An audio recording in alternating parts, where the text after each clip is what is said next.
All names have some meanings behind them. Some meanings might mean more or less than others. In the Songs of Solomon by Toni Morrison, names are one of the biggest parts of the novel. You have many different points of views on the names in the book, like the Bible versus the book point of view and where their names came from. In the book, Macon Dead said he had cooperated as a young father with a blind section of names from the Bible for every child other than the first male. This shows that most of the girls' names came from out of the Bible. In the book, Pilate's name means a freed man or descendant of one, which her grandfather was a descendant. In the book, Macon referred to Pilate's name as a Christ killer Pilate.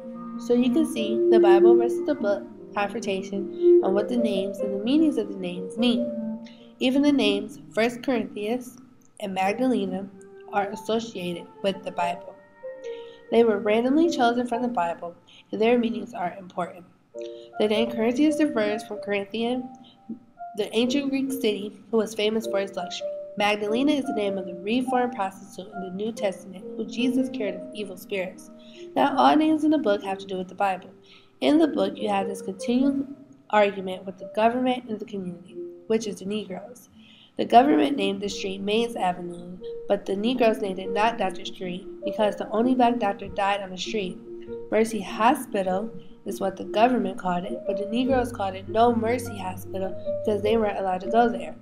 Them not being able to go there relates to the name because it has no mercy for them.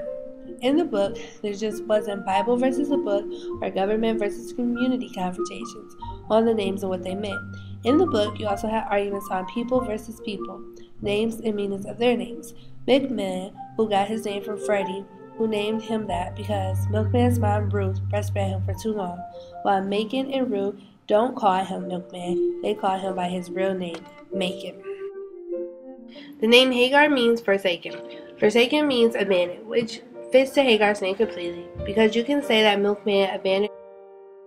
In the book, it says, when you know your name, you should hang on to it, for unless it is noted down, and remember, it will die when you do. This goes back to the theory when we were talking about Pilate. Her name was kept in her ear, and as soon as she took the earring off, she died. This showed that her name and her earrings symbolized life. Guitar, whose real name wasn't Guitar, but he got the name Guitar because he used to always ask for the guitar when he was younger.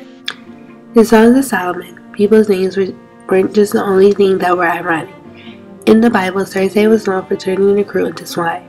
Cersei was also known for living in a house with a lot of animals, which was true because in the book she was living in a butler's house with dogs. So you can see the resemblance between the two different views on the names. Also in the book, Cersei was the midwife who delivered Pilate and Macon. She also worked for the white people who murdered Pilate and Macon's father in order to get his land. Reina, Solomon's wife, was devastated by Solomon's flight. Her despair was more due to the fact that she was alone, raising a lot of children, and that's why when you go to Reina Clutch, you will hear her moaning and crying. Milkman asks Calvin, "What the hell is that?" Calvin replies, "Folks say a woman named Reina is crying up ahead. It makes it sound when the wind hit it a certain way. Reina, folks say a woman named Reina is crying in there. That's how it got its name." Susan Bird, in the book, was the informer who educated Milkman about his family and his past generation. At first, Susan didn't want to tell anything because Grace was there. The second time Milkman came, they put all the pieces together about Milkman's heritage and found out that the song that the kids were singing was about his great-grandfather, Solomon. Solomon's name in the book was one of the most important names. The name is in part 2 of the book brought a whole new meaning to the story. Solomon's name means wisdom, which relates to the book because the whole town of Shalimar thought that Solomon was the smartest and the highest power of the town. Everyone's name in the town even was Solomon. The book Songs of Solomon has everything to do with the name. The whole book was about trying to find out what the Song of Solomon meant, and we found out that it was Milkman's grandfather. In the book, it was one of the quotes that says, "All names have to have meanings."